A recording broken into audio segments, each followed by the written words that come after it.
Hello, everybody, and welcome to the Tuesday Toolbox meeting of adult children of alcoholics in Cobble Hill, Brooklyn. My name is Anne. I'm a Tuesday Toolbox member and an adult child.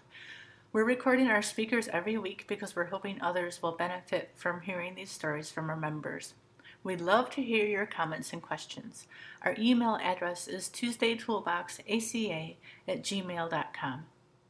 Adult Children of Alcoholics is a 12-step program of recovery for people who grew up in an alcoholic or otherwise dysfunctional home. If you'd like to find a meeting to attend, go to adultchildren.org and click on meetings. This week we're hearing a recording from back in December from Julia, who spoke about healing the divided self. It's a good one, and the weird clinking you hear is the radiators in the church basement. Please enjoy. Thank you, Ingrid. My name's Julia, and I'm an adult child.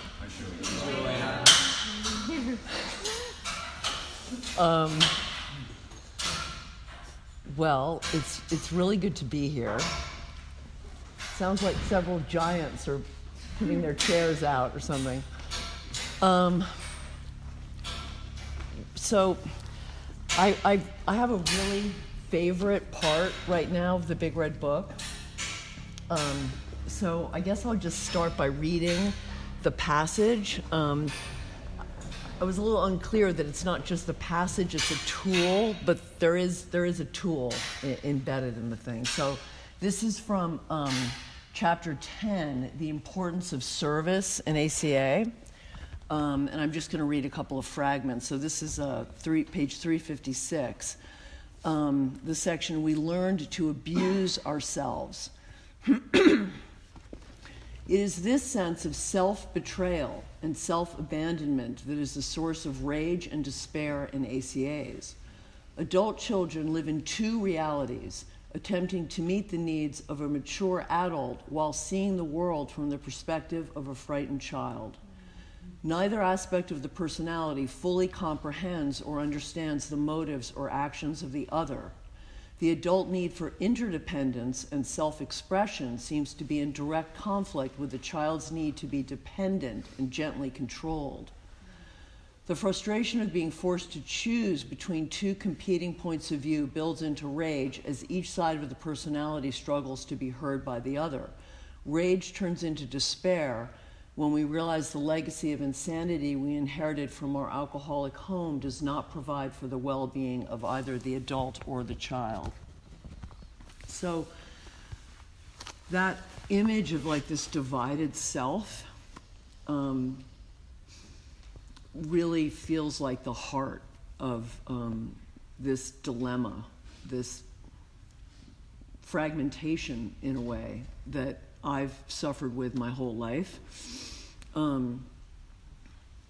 So this split, this adapted, confident, sort of brassy, I guess false self that learned how to be in the world, in a way became my mother, became that kind of narcissistic, dominant force.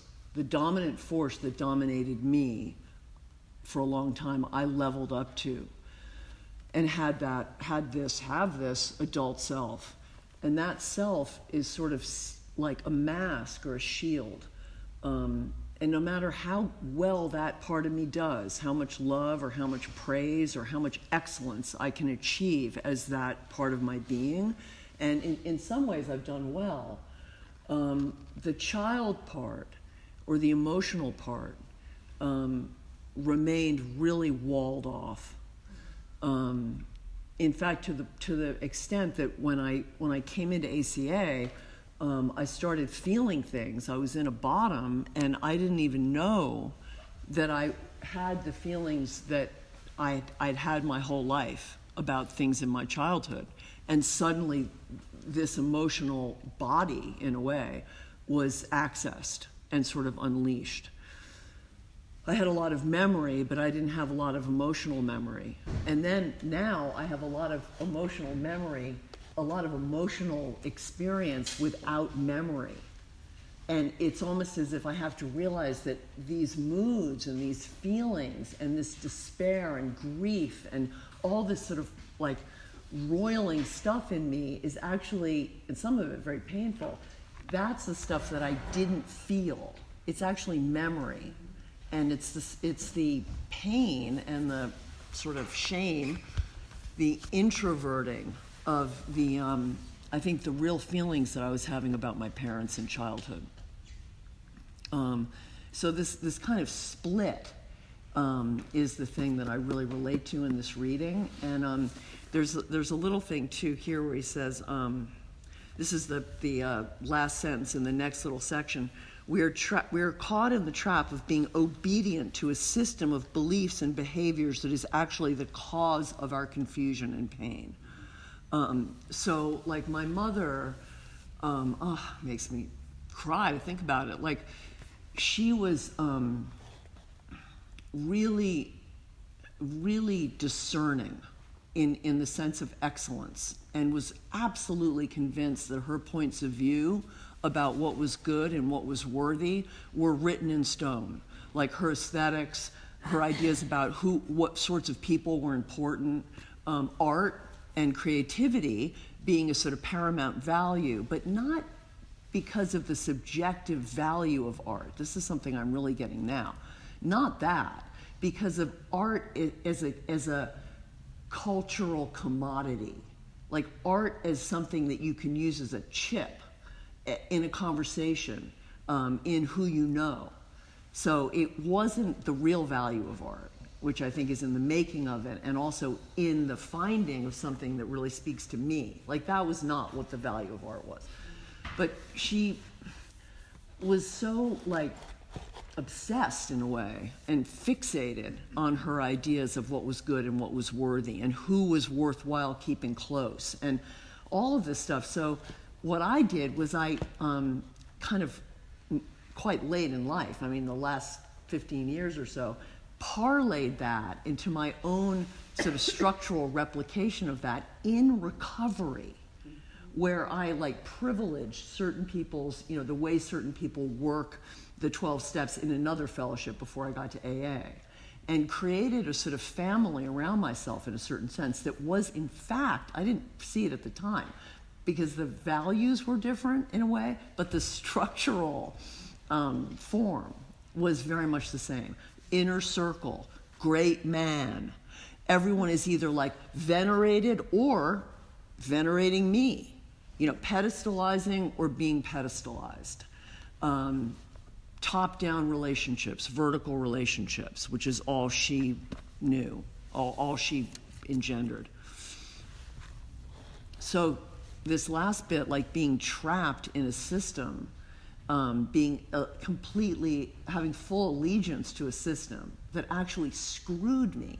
Because like I said in the beginning, the thing about all that top-down stuff, it's like the drama triangle, It's like you're on top, you're on the bottom, you're rescuing, or you're dominating, or you're being dominated. Like those are basically the three things. So the thing about that is that whatever power or success or satisfaction comes out of that, the child, the true self, is not engaged. That part is actually not allowed to play. And doesn't, like I said before, get the nourishment and the love and the real like support of the relationships that I am engaging in, because that part is like masked or sealed off by the aggression and the fear, I suppose, of living in that drama triangle or the emotional intoxication. So the tool, it's funny because like this bit is so profound to me, this section here, and it's quite clinical, but it's, yet another excellent map that the book includes.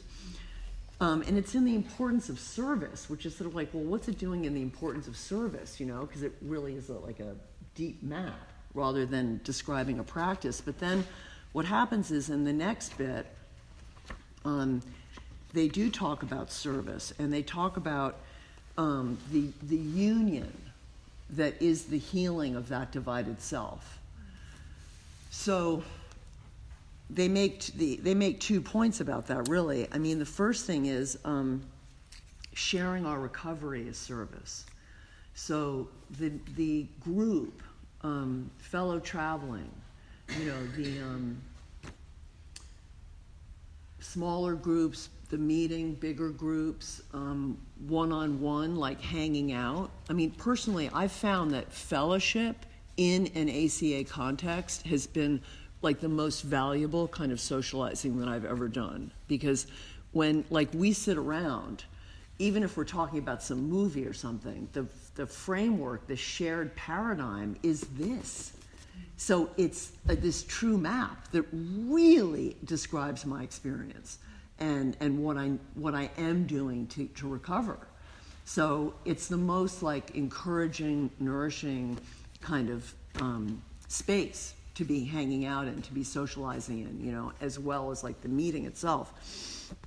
So he says, or they say, each individual's experience of recovery is an essential piece of the mirror which serves to redefine